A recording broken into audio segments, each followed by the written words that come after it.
Hello guys, welcome back to Wasteland MTG. This is Ethan today, and we're going to be going over a DECH-TECH for Karazikar the Tyrant. If you guys want to see more DECH-TECHs like this, you guys can go to our description and find them on Moxfield. That's where we keep most of our decks, and you guys can also like and subscribe. That'll help us out. So, yeah. We're going to be having some games coming up in the next couple weeks that you guys can watch where it has all of our decks on Moxfield. So we'll be able to see how they actually interact like on the board, on the field.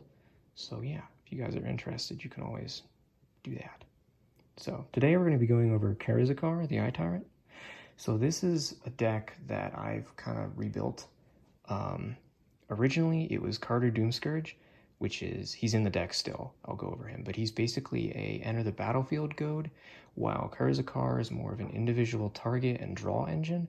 So I switched him out mostly because I built the deck wrong. I built it with a lot of reanimation, and the thing is, no one wants to remove Carter Doomscourge because he's not a target, and also no one's going to swing, so I can't block. So I rebuilt it, got rid of most of the, like all of the reanimation, and switched the commander because Karazikar is just, he's just good.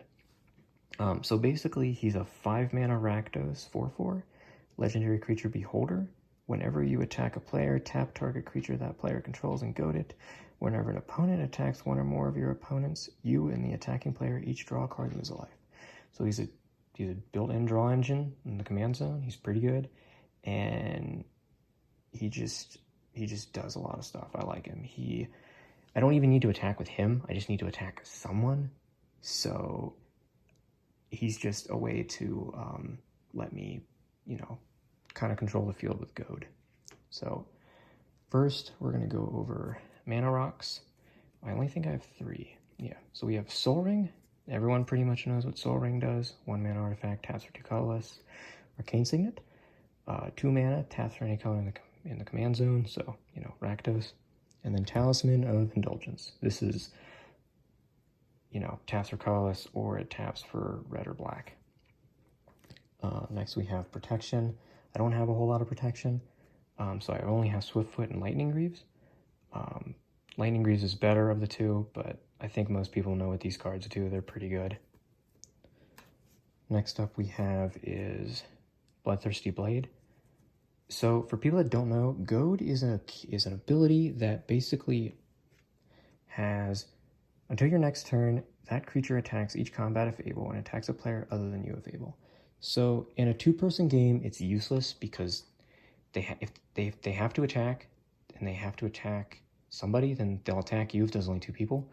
But in a 4-person game, it's really good because it forces your opponents to punch each other. So Bloodthirsty Blade is a card that I kind of like. It's 2 mana, it's equipped for 1, and it's +2/+0 and gives that creature goad. So it gives the creature goad indefinitely until it leaves. It makes it bigger, and it's 1 mana, and I can switch it to other creatures. Now, I can't do it at instant speed. It's a sorcery speed because it's like an equipment, but it just keeps the creature goaded for as long as I need it to be goaded. So next up we have is Vorpal Sword. Vorpal Sword is kind of like a win con. However, it's not. It's a lot of mana, so it's kind of hard to get off. It's 1 mana and 2 black to equip. It gives the creature +2/+0 and has Death Touch. And for 8 mana, it's 3 black, 5 colorless. Till end of turn, games whenever equipped creature deals combat damage to a player, that player loses the game. So it kind of forces your opponent to block whatever is going to attack because that creature has Death Touch, so they're going to lose the creature, but if they don't, then they die. So if you have an open board state, which is the whole thing for Goad, they want everyone to be tapped for creatures so you can swing at whoever you want. So it can end someone's game really quickly if there's enough mana on the field. Next up we have are some board wipes. We have Damnation. Basic board wipe, destroy all creatures. They can't be regenerated for 4 mana. It's a pretty good board wipe. It's pretty cheap, so I like it. I also like the artwork too. Then we have Blasphemous Act. Arguably one of the best board wipes. It's 9 mana, but you're never going to pay 9 mana for it. As long as there's enough creatures on the field, it's 1 to 2 mana every single game. And it deals 13 damage to each creature. So unless there's a 13/13 out there, you're gonna be good. or a 14/14. Then we have Hellish Rebuke. It's a 3-mana instant. Till end of turn, permanents your opponent's control gain. Whenever this permanent deals damage to the player who casts Hellish Rebuke, sack the permanent you lose to. So it's basically, if someone's going to attack you, you can, in response, cast Hellish Rebuke, let them do the combat damage, and then they'll have to sack their whole board, and they'll have to lose 2 life for each creature sacked that way. So it'll get rid of their board, and with enough creatures, it could even kill them or just do a lot of damage. It's a pretty good, like, board wipe-ish kind of thing. Then we have Delirium, which is a 3-mana instant. You can only play it on target opponent's turn, which is most likely where you'll play it. Tap target creature that player controls. That creature deals damage to the player, an amount of damage equal to its power. The creature neither deals nor receives combat damage this turn. So it basically removes it from combat, it taps it, and it also, it also deals damage equal to its power to its controller. So it's a way to remove a creature, have it not take nor deal damage, and also deal damage back to its controller. Next we have is Backlash, 3-mana instant, tap target untapped creature. This creature deals damage equal to its power to its controller. So it's like Delirium, but it doesn't remove it from combat, and it also has to be untapped. So you're going to want to have to do this before combat, before they declare attackers, so the creature is untapped. And I mean, I guess it can remove a creature, because if you do it, before combat, then the creature obviously can't attack. So it's just a way to remove a creature and also have them take damage. Then we have Baleful Mastery, 4-mana instant. You may pay 2 rather than its mana cost. If the 2 option was paid, an opponent draws. Exile target creature or planeswalker. So this is a good card because it's exile, a creature or a planeswalker, and I mean, for the most part, Goad kind of forces people to punch each other, so you won't have to worry about planeswalkers, because they kind of count as like another player. But the downside is that if you pay the 2, someone has to draw. So I mean, you can choose someone else. Like, you don't have to choose the person that you're targeting. Like, if you choose someone's creature, you can choose someone else to draw the card. So it's a pretty good removal spell. I wanted like an exile thing, and plus also in that niche chance it also gets rid of planeswalkers. Next up we have is Terminate, 2-mana instant, destroy target creature. It can't be regenerated. A basic removal spell. It's 2 mana, Rakdos. So, and it, creature can't be regenerated. So then we have Deadly Relic, 4 mana, but for the most part you're not going to pay the 4 mana. It's if you control a commander, you may cast a spell without paying its mana cost. Exile target creature. So if I don't have my commander, it's 4 mana exile. If I do, it's free exile. So it's just a way to get rid of a creature, and for the most part, not a whole lot of people target Karazikar because it gives them a benefit of drawing. So he kind of stays on the field, so you really don't have to worry about it. And even if you do, you can still, pay the 4, but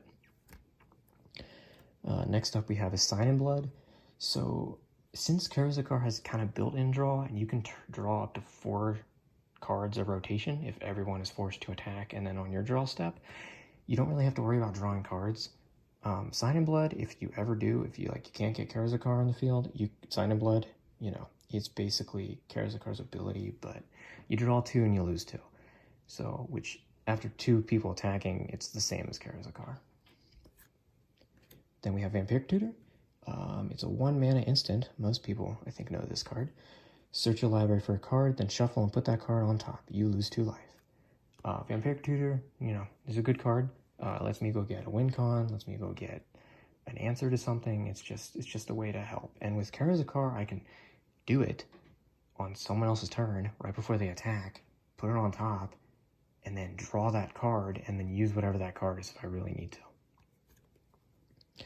Next up we have is Reanimate, 1-mana sorcery. You may put target creature card from a graveyard onto the battlefield under your control. You lose life equal to its converted mana cost. So this is really good because it's 1 mana, get something from any graveyard. So you can choose someone's big creature, and with goad, lots of creatures are going to die because everyone's punching each other.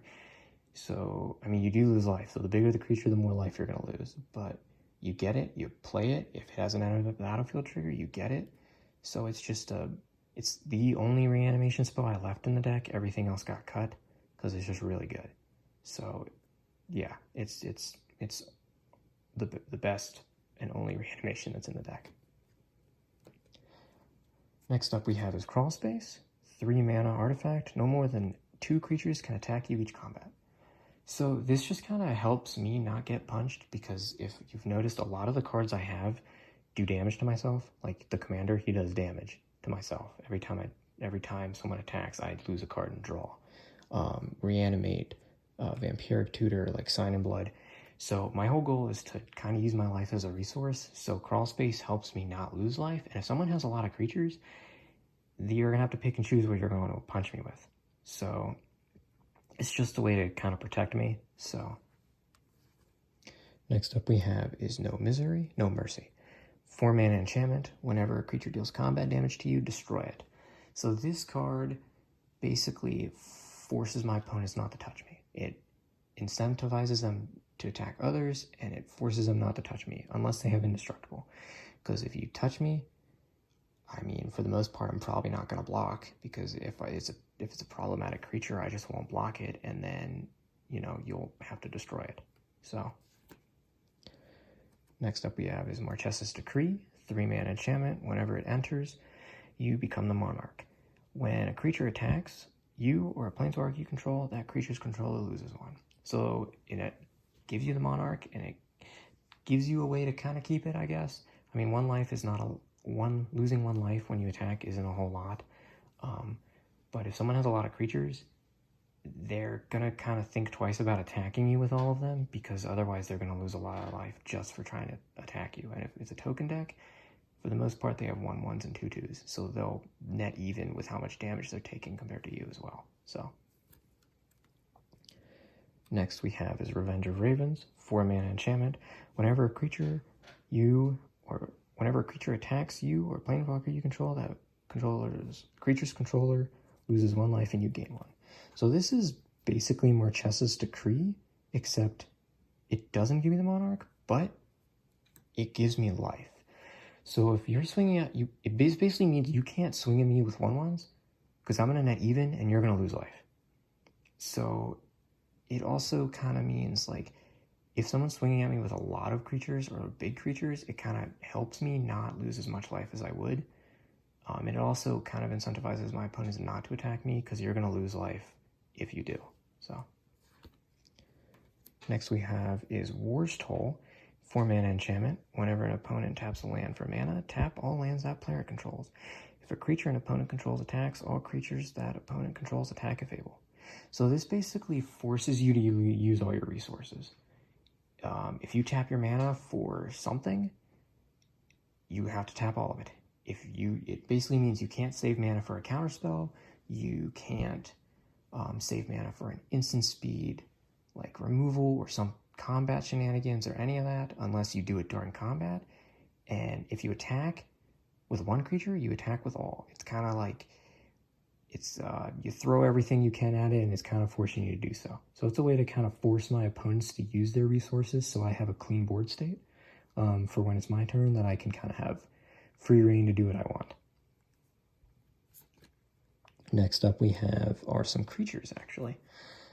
So we have Rite of the Raging Storm. It's a 5 mana creature. Or no, it's an enchantment. I thought it was a creature. Sorry, it produces creatures. It's a 5 mana enchantment. Creatures named Lightning Ranger can attack you or planeswalkers you control at the beginning of each player's upkeep.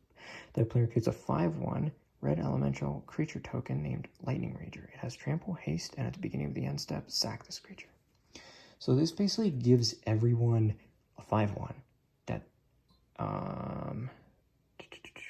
that they don't need to attack with, but it has trample and haste. It'll die to literally anything, but at the beginning of the end step, you have to sack it. And there's some other cards in the deck that kind of like synergize with creatures dying, so you can get some extra things off with that as well. And they can't touch you, like even if they're not goated. like, this is completely different from goad. They just say they can't hit you. So you're free to just play this and then not worry about the consequences. Next we have is Frenzied Saddlebrute. He's a 5 mana, 5/4 with haste. All creatures can attack your opponents and planeswalkers your opponents control as though they had haste. So this basically gives haste to every creature that doesn't attack me. And with the goad mechanic, that works with goad, because if your creature is able to attack, it has to. And this basically says, okay, it can attack, but only if it attacks an opponent. So it synergizes pretty well with goad because it just forces your opponents to always swing as long as you have a goaded creature, as long as they have a goaded creature. Next we have is Frontier Warmonger, a 4 mana 4/4. Whenever one or more creatures attack one of your opponents or planeswalkers they control, those creatures gain menace until end of turn. So this basically is another way to like boost your opponent's creatures to do damage to each other. So if your creatures attack your opponents, if your opponent's creatures attack your other opponents, they gain menace. So it basically kind of gives them evasion, and it makes it so that if your opponents have blockers, they kind of have to really choose how they block and what they want to block. So next one we have is Bothersome Quasit. I don't know how to pronounce it.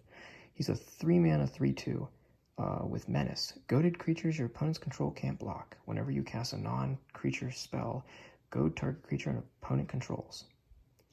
So this is really good because if I don't have ways to give other creatures goad and I just want to cast spells to do other things to set my board up, this synergizes with that. It also means if I have a goad everything spell, which there are a couple ways to goad everything in the deck, this basically means everything is unblockable, but nothing can block. And it also has menace, which is just another pro. So it kind of like forces everyone to be like, okay, if I swing everything at this guy, they're probably going to die. Or it gives ways to give a lot of damage to everybody and to force them to like take a lot of damage during combat. So it's one of my more favorite creatures to play as well. Next up, we have Life of the Party. He's a 4 mana 0/1 with First Strike, Trample, Haste. Whenever Life of the Party attacks, it gets +X/+0 until end of turn, where X is the number of creatures you control.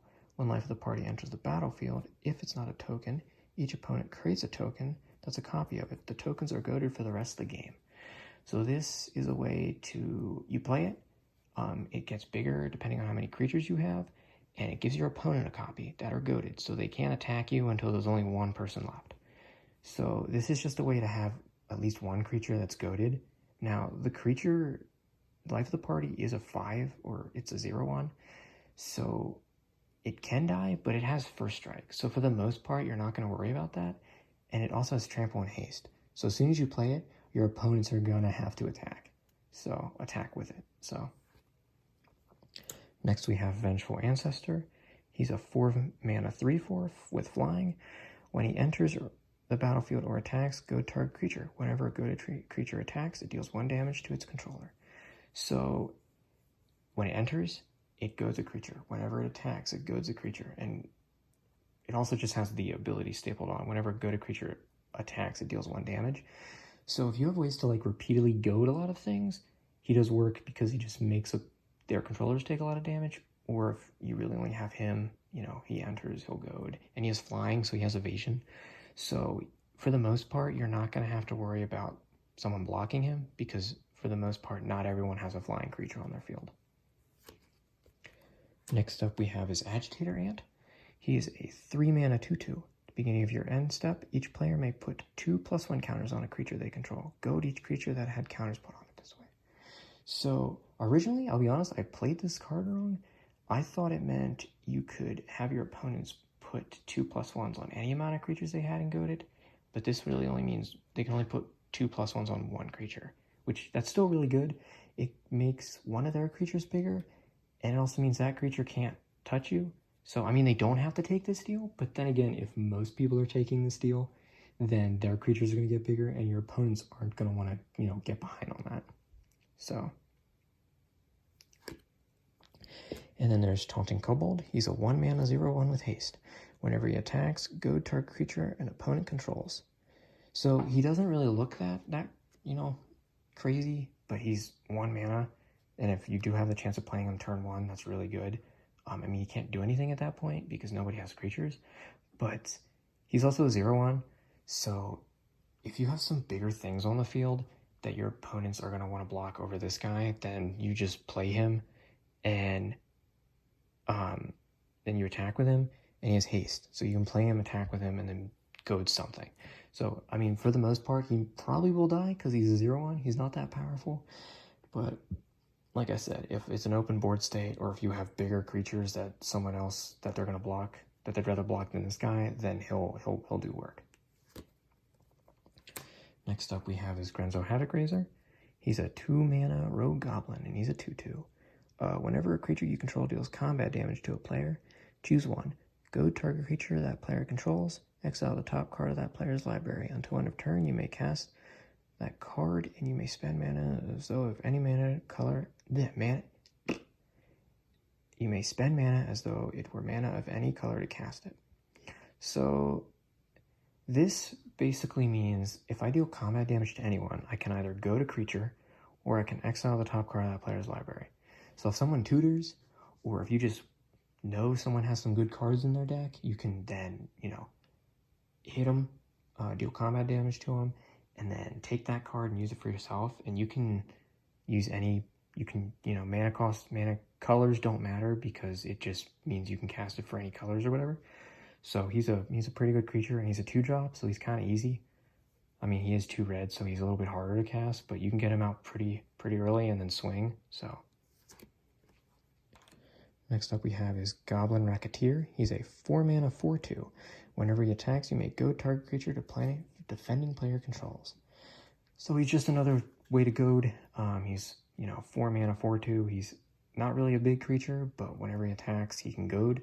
So it's just another way to goad. Now, this is Carter Doomscourge. He is the old commander for the deck. I swapped him for Karazikar. He's a 4-mana Demon Berserker 4/3. Whenever he attacks, until your next turn, creatures your opponents control attack each combat of Fable and attack a player other than you of Fable. So basically goad, but without saying goad. And whenever an attacking creature dies, each opponent loses 1 and you gain 1. So it's kind of like a Blood Artist, but only for attacking creatures. So originally I built it to where I'd play him, try to have him die, and then reanimate him. That didn't work because he wouldn't die, because no one would touch him, because why would you? He's a 4/4, or he's a 4/3, and he's just not a target. And like there weren't enough ways to kill him in the deck, and there weren't enough ways to have him die through combat damage. So I ended up switching him out because he was okay, but he's not as good as Karazikar. Next up we have is Komainu Battle Armor. He's a 3-mana artifact creature equipment dog. He has a reconfigure keyword, so he's also a 2/2. He has menace, and equipped creature gets +2/+2 and has menace. Whenever Komainu Battle Armor or equipped creature deals combat damage, goad each creature that player controls. So he has menace, and he also gives the creature menace. So if you have like a big creature that has menace and they're not able to block it, it'll go to every single one of their creatures. Otherwise, you just boost your creature up and they'll have to block it with 2. So you might be able to take out two of their creatures. So either way, it's a good card. Oh boy. Next up we have is, this is going to be hard to pronounce, Baloth Bariatul Entertainer. He's a 5-mana 2/5. Creatures your opponents control with power less than his power are goaded. Whenever a goaded attacking or blocking creature dies, you create a treasure, and he has choose a background. That's not important. So he's really good because he goads everything that's 2 or less, or actually that's 1 or less. So there's not really ways to give him more, but I mean, there are some equipments that can make him bigger that are in the deck. So, everything that's a 1/1 or less has to attack, and whenever those 1/1s or whatever they are die, you create treasures. So it's just really good. And there are other ways to goad creatures as well. So it doesn't even have to be through his ability. It's just goaded creatures in general. So you can create a lot of treasures with this guy if there's a lot of things that are that are dying. So next up we have is Spectacular Showdown. It's a 2-mana sorcery, or you can overload it. You're mostly going to want to overload it. It basically gives everything a double strike counter on it, and then everything that has a double strike counter is goaded. So it gives double strike to everything on the field, and then it gives everything with a double strike counter on it goaded. So it basically is it makes every single creature stronger, but also makes all of your opponent's creatures have to punch each other. So it's a pretty good card because you don't really, you just get the counters. You don't have to worry about like punching because, I mean, your creatures are goaded, but you can't punch yourself. That doesn't make sense. So it's just a way to give everything goad. Next up we have is Disrupticorium. Yeah. It's a 4-mana sorcery. Goad all creatures you don't control. It's simple as that. It's a way to goad everything on the field. So, and Goblin Diplomats. He's a 2-mana 2/1. And he has a simple ability. You just tap him. Each creature attacks this turn if able. So that basically means if you have someone who has like some really key pieces, if you're playing against that has like an Azusa or like Tatyova or like something they just don't want to give away, like a Fauna Shaman. I mean, Fauna Shaman doesn't really count because in response. But anyways, if your opponent has creatures that they can't afford to lose, this kind of says, okay, you have to attack with those creatures. So it's just a way to, force your opponents to be aggressive. Now, they can attack you because this doesn't give them goad. But with the other ways in the deck to give things goad, I'm sure this won't be a problem. And if you have, crawl space or ways to have your opponents lose life or lose creatures when they attack, then he's pretty good. Next up we have is Fumiku the Lowblood. She's a 4-mana 3/2, has Bushido X, where X is the number of attacking creatures. So basically when she becomes blocked or gets blocked, she gets +X/+X to end of turn, and creatures your opponents control attack each combat if able. She's like Goblin Diplomats, but I don't have to tap, and she just forces my opponents to always attack each other as soon as they're able to. And she gets bigger if she blocks or if she attacks. So she's just a pretty good creature that's able to like kind of control the board and also help you defend yourself. Next up we have is Goblin Spymaster. He is a 3-mana 2/1 with first strike. Beginning of each combat of each opponent's end step. I don't know why I said combat. That player creates a 1/1 red goblin token with creatures you control attack each combat if able. So this is really good because it gives everyone a 1/1 token, and it also forces them to attack. I mean, if the token dies, then they don't have to attack, but it makes them every single end step. So your opponents are going to have to, keep having these things until they get rid of him. So it's just a way to force your opponents to punch each other. Next up we have is Emberwild Captain. Emberwild Captain. A 4-mana 4/2. When it enters, I become the monarch. Whenever an opponent attacks you while you're the monarch, it deals damage to that player equal to the number of cards in their hand. So this is a way, if someone has a lot of cards, like a lot of draw in the deck, or like a way to have like just a lot of cards in hand, this basically means, okay, if you attack me while I'm the monarch, you take damage equal to the cards in your hand. So it's a way to kind of stop them from doing that. Now this only works if I am the monarch, but for the most part, the monarch is going to go around pretty easily. So more than likely, you're going to get it multiple times in the game. Next up we have is Brash Taunter. He's a 5-mana 1/1 with Indestructible. Whenever he is dealt damage, it deals that much damage to target opponent, and you can pay 3, tap him to have it fight target creature. So basically, he is a way, if someone has a big creature and they're going to attack you, he basically says, okay, you can attack me, I'll block with Brash Taunter. Now, if it has Trample, you'll still take damage, but Brash Taunter says, okay, since you attack me, that creature now will do damage back to you, or to target opponent. So if someone just has a big creature and they swing at you, you block it, you can direct that damage to whoever you want, whichever opponent you want. So, and then you can also pay 3, tap him, have him fight a creature. So a way to kind of force it. Next up we have is Death Kiss. It's a 6-mana beholder, a 5/5. Whenever a creature an opponent controls attacks one of your opponents, double its power to end of turn. It also has monstrosity. When it becomes monstrous, goad up to X target creatures your opponents control. So basically that means it kind of, whenever one of your opponents attacks one of your other opponents, the creatures get bigger. Well, yeah, all the creatures get bigger, because that's whenever a creature. So yeah, and then you can also make it goad with the monstrous ability. So it's just a way to have your opponents take a lot more damage than they usually would. So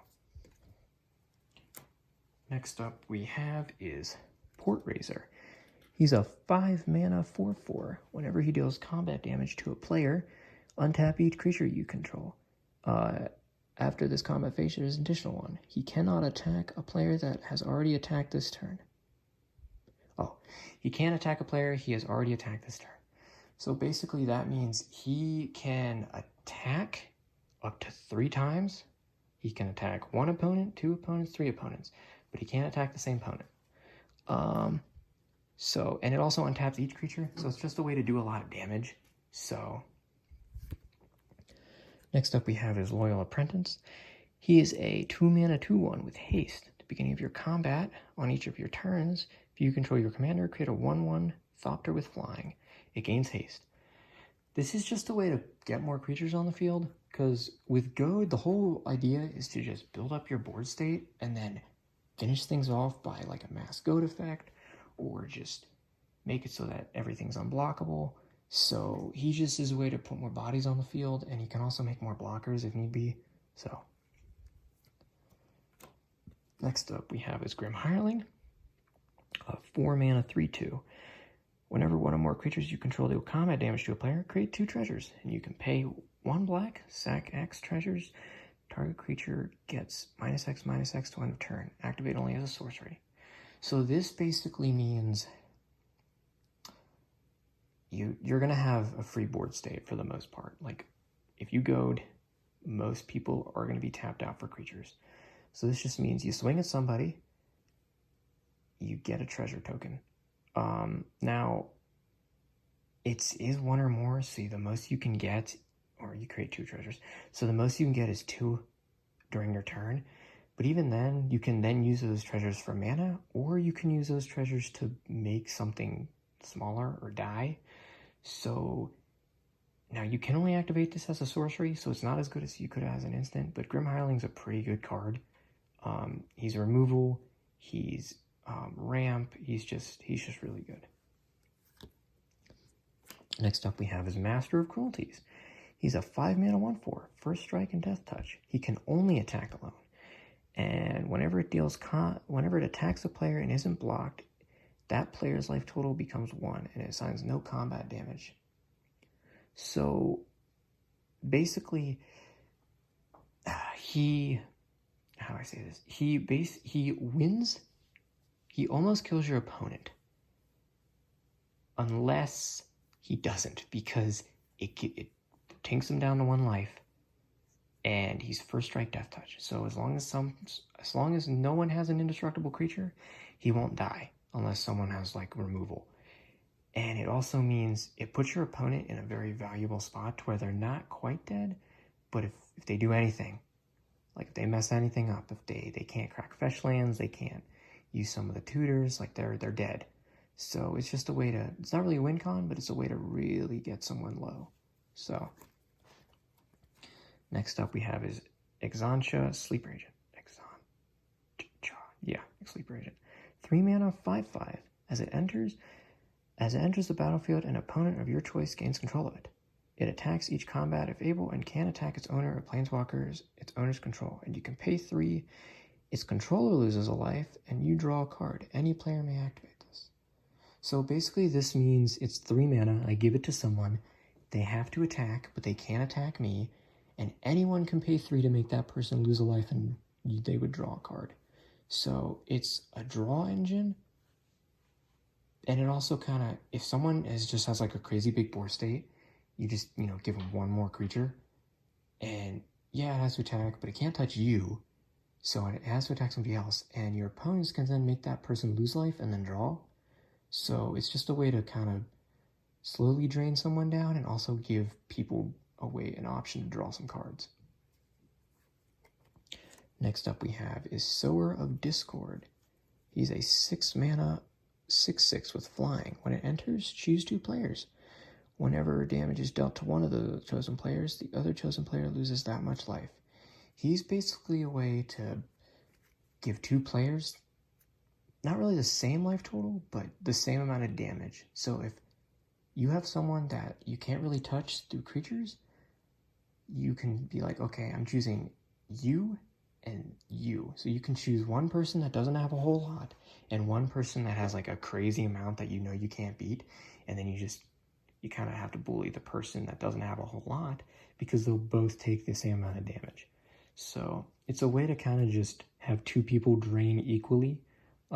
It also means those people won't really attack each other. So if you goad and there's only those 2 people, they have to, so they'll kill each other way quicker. Next we have is Phyrexian Obliterator. He's a 4 mana 5/5 with trample. Whenever a source deals damage to him, that source's controller sacks that many permanents. So he's a 5/5. He basically prevents your opponents from attacking you or blocking him. Otherwise, they'll sack that, which is really bad because, okay, if they deal 5 damage, that's 5 permanents. I mean, unless they're playing tokens, that's a lot. So it's just a way to kind of protect yourself if you don't want to attack with him, or if you want to play a little aggressive, then it's also a way to kind of be like, okay, you block him, you can kill him with, a 5/5 or a 6/6, but the bigger the creature you block with, the more permanents you sack. So he's just really good. Next up we have is Blood Artist. I think most people know what Blood Artist is. He's a 2 mana 0/1. Whenever he or another creature dies, target player loses 1 and you gain 1.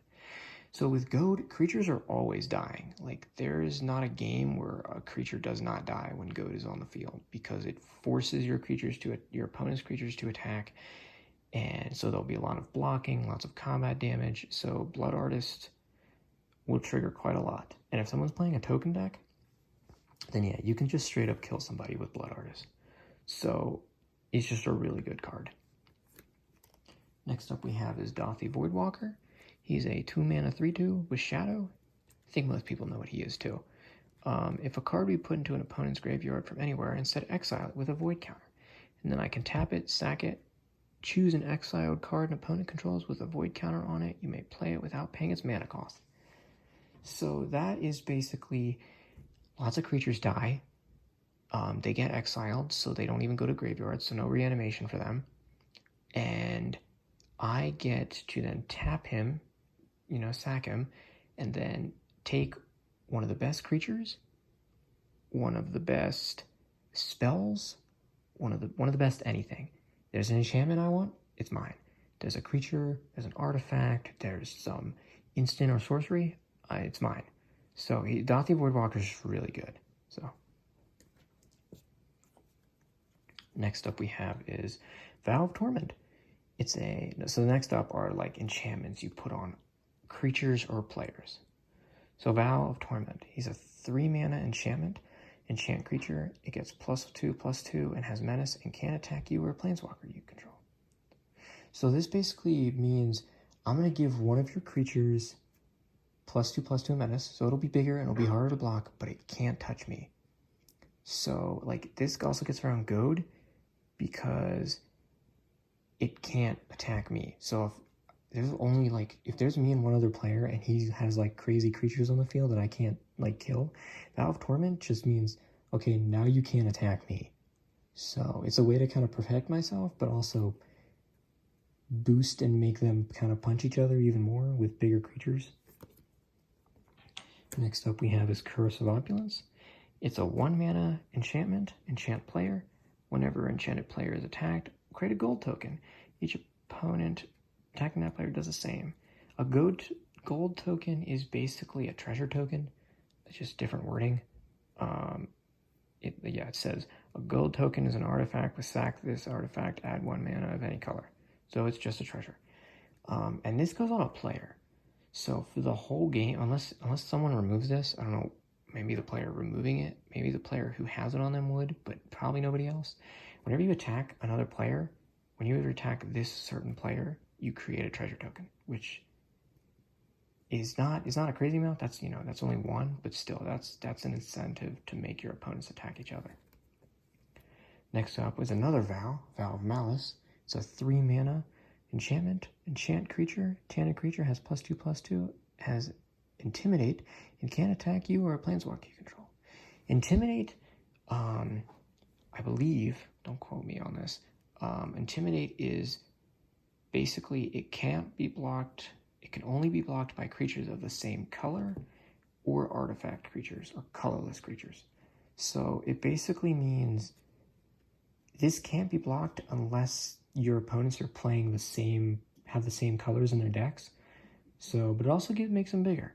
So, and if you put this on a colorless creature, then it can only be blocked by a colorless creature.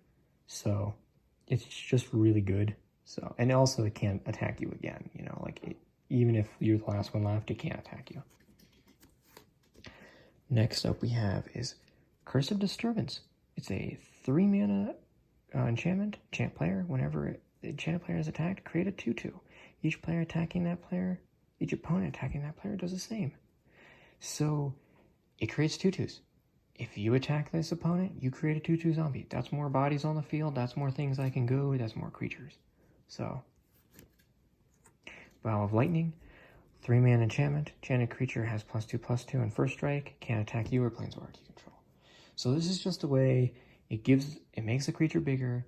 It makes that creature harder to block unless you have first strike, or if that creature's simply bigger. But it's just another way to kind of force your opponents to attack each other. Next up we have Shiny Impetus. It's a 3 mana enchantment. Enchanted creature has +2/+2 and is goaded. Whenever enchanted creature attacks, you create a treasure. So I put this on a creature. Whenever you attack with that creature, I get a treasure. And it's also goaded. So, and it's bigger too. So it's just like, okay, if I need to make some treasures, or if I just don't want something to attack me, I get a bonus from it as well, because I also get treasures from it. So, and lastly, we have Parasitic Impetus. It's a 3 mana enchantment. Enchant creature. Enchanted creature has +2/+2 and is goaded. Whenever an enchanted creature attacks, its controller loses 2 life and you gain 2 life. So again, it's just a way to drain your opponent slowly over time, and plus, gaining some life is pretty good, especially with some of the cards that I have in the deck that cause me to lose life. So that's the main body of the deck. Next, we'll go over to the lands. I don't think there's anything super interesting. Command Tower is just really good. We have Blightstep Pathway. That's black and red. Oh gosh. Yeah. So then we have Rakdos Carnarium. It's the bounce land. It taps for 2. You have to return a land. We have Shockland, Blood Crypt, Dragon Skull Summit. It is a check land, I think. It checks if you have Swamp or Mountains. Luxury Suites, 2 more opponents. Smoldering Marsh, 2 more basics. Haunted Ridge, 2 more other lands. Tainted Peak. This only taps for colored if you have a swamp, and there's enough swamps in the deck. For Boding Ruins, you have to reveal a mountain or swamp from your hand. If you don't, enter tap. This can be kind of an issue late game, but there's enough draw on the deck so I don't really have to super worry about it. Then we have our basics. I believe I just have the Innistrad lands in this one. No, I don't. My swamps are different. Yeah. So that's goad. Like I said, this deck probably has the most change out of all my decks. As my roommate says, I ripped it apart. I switched out the commander. I switched out I think most of the main body cards. Like, the only thing that I didn't really change were the lands. I think I only kept maybe 7 or 8 of the original cards. So yeah, it's works really well. I like it a lot. So yeah, I hope you guys enjoyed. If you, like I said, if you guys want to see this deck or any deck, you can go visit our Mox field. That'll be in the description. We also have decks that we currently have not gone over, so you can also look at those as well if you're interested. So yeah, if you would like to see more, you can like and subscribe, and we'll see you guys again in the future. You have a good one, and bye.